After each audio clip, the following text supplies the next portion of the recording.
Vai partir para a bola de novo o Felipe. Levantamento, bola para cima. Fernandão no canto. Romero entrou. Gol!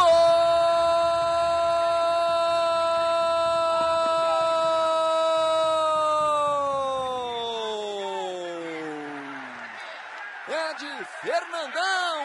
É do Guarani. 6 minutos do segundo tempo. Subiu uma barbaridade o Fernandão.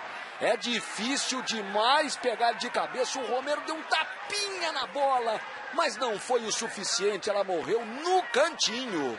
Olha onde foi o Fernandão. Olha o Romero.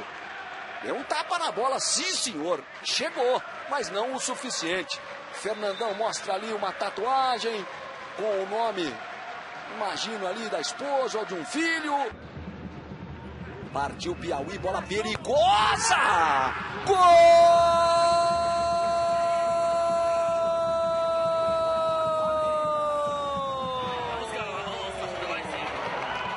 É de Piauí, é do Salgueiro. Uma batida venenosa do camisa meia dúzia. O Emerson vinha tentando o cruzamento, tentando o corte. A bola caiu atrás do goleiro do Guarani. Foi lá no canto direito, bateu na trave e foi pro fundo do gol. Piauí, camisa meia dúzia, empata o jogo em Araraquara. Guarani 1, Salgueiro também 1, Renato Leal. Até que o Salgueiro empatou e vem de novo com o Elvis. Cruzamento pro Fabrício, Ceará dominou no peito, lindo lance, bateu no canto. Que golaço! Gol!